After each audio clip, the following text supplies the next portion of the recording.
Daily, weekly और monthly राशिफल के साथ साथ ज्योतिष, वास्तु, मंत्र आदि से जुड़ी वीडियोस रेगुलरली पाने के लिए चैनल को अभी सब्सक्राइब कीजिए और बेल नोटिफिकेशन पे भी क्लिक कीजिए ताकि नई वीडियो की नोटिफिकेशन आपको समय पर मिल जाए।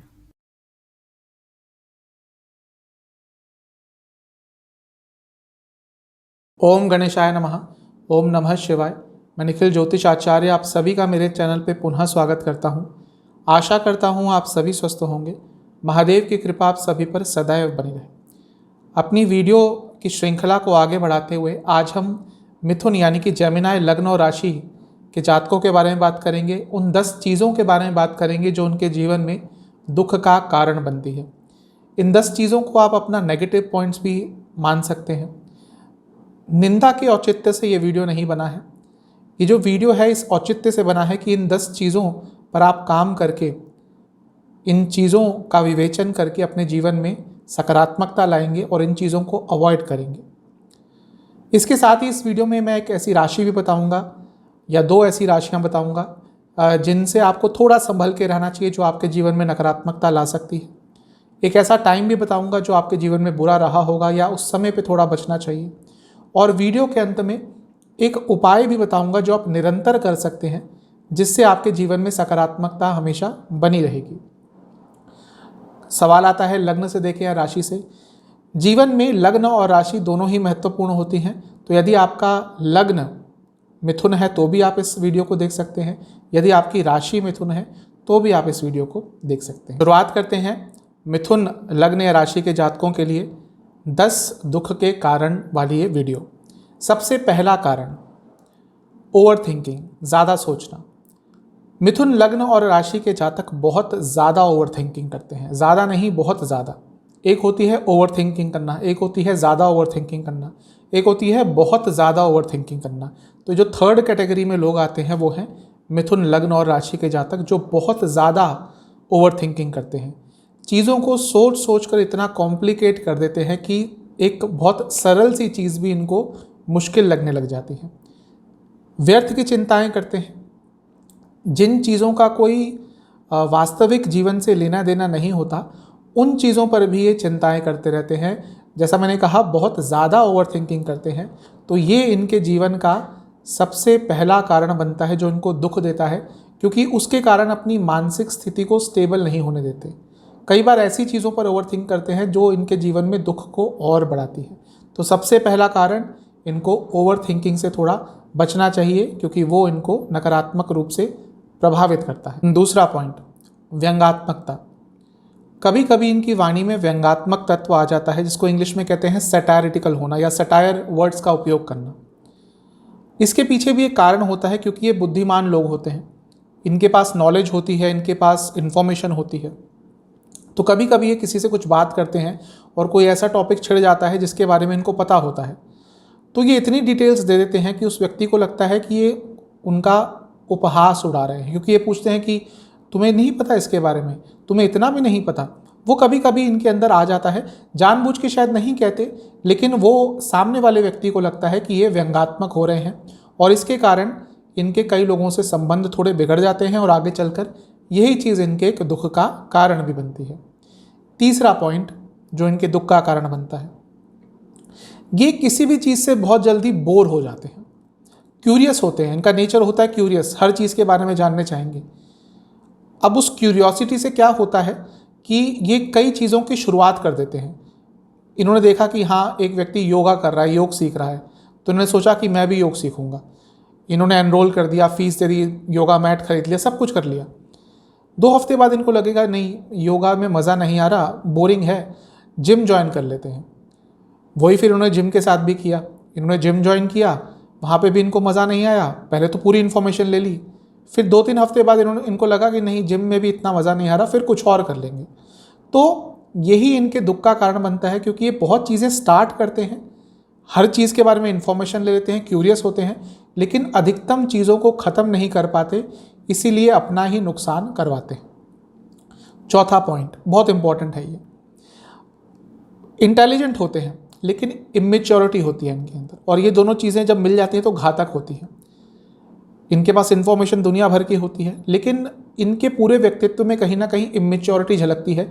इसके कारण लोग इनको सीरियसली भी नहीं लेते और ये कभी कभी बहुत इनडिसाइसिव हो जाते हैं। कभी कभी इनको निर्णय लेना कोई पड़ जाता है और वो भी अचानक क्या, कभी कभी ज़्यादा भी समय इनको दे दो तो भी ये उस निर्णय तक नहीं पहुंच पाते। इनडिसाइसिवनेस, निर्णय लेने की क्षमता में कमी इनके एक दुख का कारण बनती है, इनको नुकसान पहुंचाती है। 5वां पॉइंट, बहुत सेंसिटिव होते हैं। कभी कभी मजाक भी इनको इतना टच कर जाता है, मजाक भी इनको इतना हर्ट कर जाता है कि एक नॉर्मल व्यक्ति को समझ नहीं आएगा कि उसने ऐसा क्या कह दिया कि इनको इतना बुरा लग गया।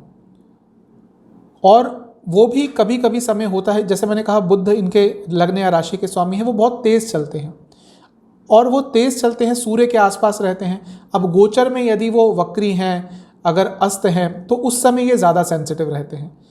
तो इनका जो मूड स्विंग्स है वो भी काफ़ी रहता है और ये जो सेंसिटिवनेस है वो भी ज़्यादा रहती है।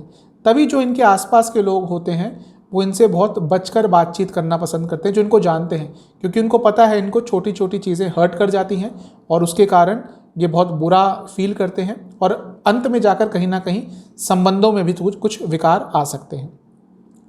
6वां पॉइंट, कि छोटी छोटी चीज़ों पर बहुत चिंता करते हैं।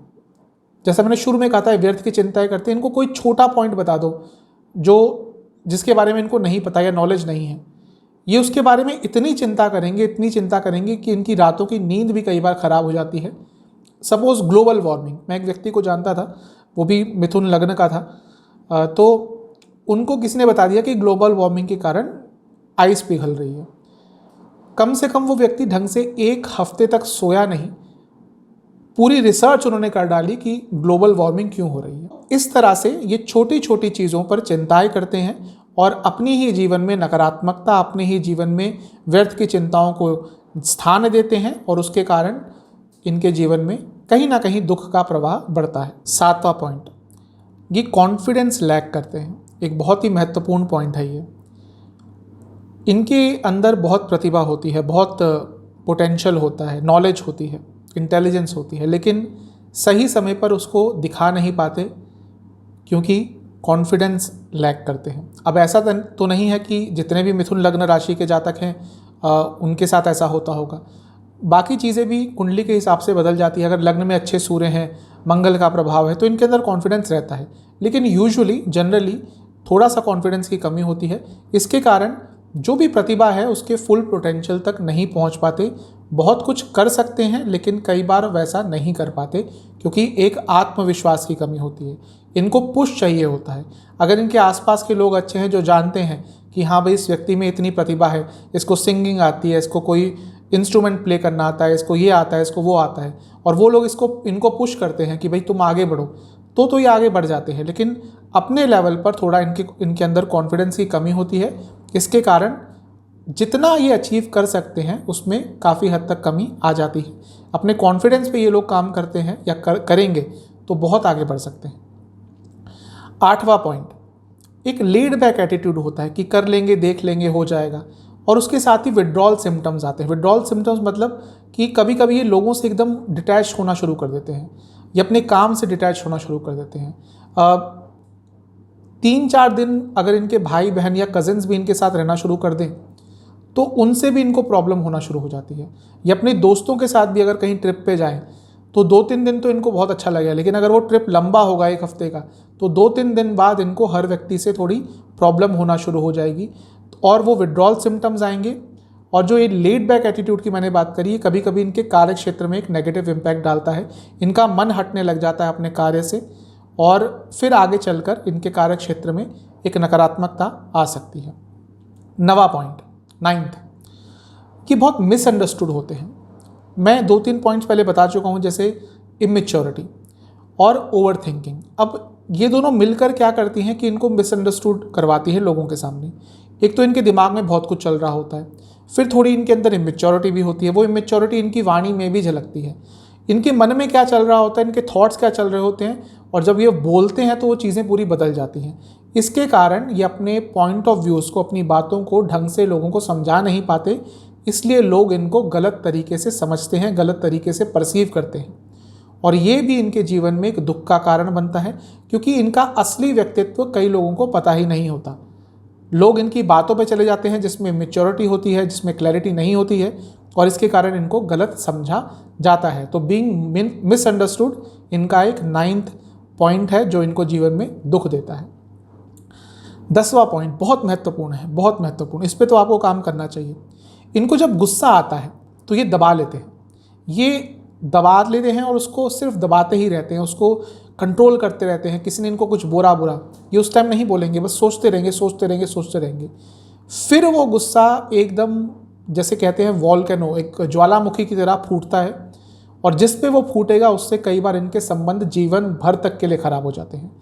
तो अगर आप मिथुन लग्न या राशि के हैं तो अगर गुस्सा आता है तो उसको एक्सप्रेस कर दिया कीजिए। देखिए, हर जो एक हमारे अंदर एक इमोशन होता है वो वेग होता है, एक वो वासना हुई, वो प्यार हुआ, वो नफ़रत हुई, वो गुस्सा हुआ, उसको हम छुपाएंगे तो हम ही परेशान होंगे। वो वेग कहीं ना कहीं तो निकलेगा। तो अगर गुस्सा आता है तो उसको चैनलाइज करने की कोशिश करिए, उसको अच्छे शब्दों में एक्सप्रेस करने की कोशिश कीजिए, उसको दबाया मत कीजिए, वो आगे चलकर आपको ही कुछ ना कुछ नेगेटिव इम्पैक्ट दे के जाएगा। तो ये थी 10 पॉइंट्स जो आपके जीवन में कहीं ना कहीं दुख के कारण बनते हैं। अब 2 ऐसी राशियां जिनसे आपको थोड़ा संभल के रहना चाहिए, जिनके साथ आपकी बहुत नहीं बनती, वो 2 राशियां एक ही ग्रह की हैं, पाइसेस और सेजिटेरियस, धनु और मीन।